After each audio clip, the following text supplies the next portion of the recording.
and at that point, so he had 4 kids, 4 boys. 2 became orthodontists, 1 became a shrink, and the other became an auto mechanic.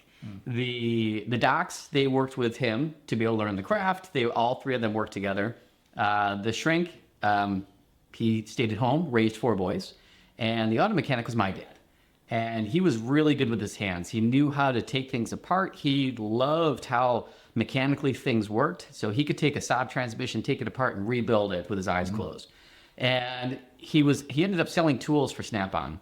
The big Snap-on trucks going around, and the Matco trucks. Yeah, so he would go over there, and he just did not like the business. There's some backstories to that, but he ended up saying to his dad, like, I got to get out of this business. I'm not the science guy, but I'm the mechanical guy. So I don't necessarily understand so much the biology like you do, but I understand the mechanics, and all orthodontics is biomechanics. So he was really good with his hands, and he ended up making retainers and expanders and all of the things that move teeth for kids in the basement of his father's practice, which was up on Main Street in Amherst, next to Brunner's. Gotcha. And so those were kind of the earliest memories. And when you're starting a business, it becomes like another sibling. So I had 7 siblings, and then there was ODL. And so you have your dad, he's crushing it. He's doing as much as he can. He's working 90 hours a week. So we ended up being in the lab a lot. And it was really neat. You got to play with the tools. You got to see your dad work.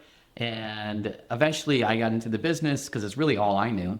And, he taught me everything he knew. And I ended up going through the ranks, understanding the business. And I was good with my hands, as I saw, the apple doesn't fall far from the tree. And I was able to start making retainers along with him. And then he just kind of taught me the business. And my brothers got involved, and then we ended up buying him out in 2017.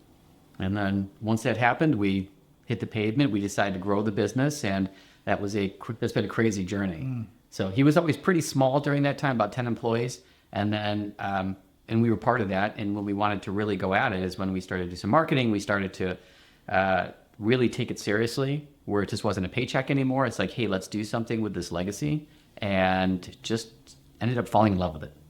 So that's what we do every day. That's amazing. Yeah. That's such a cool story.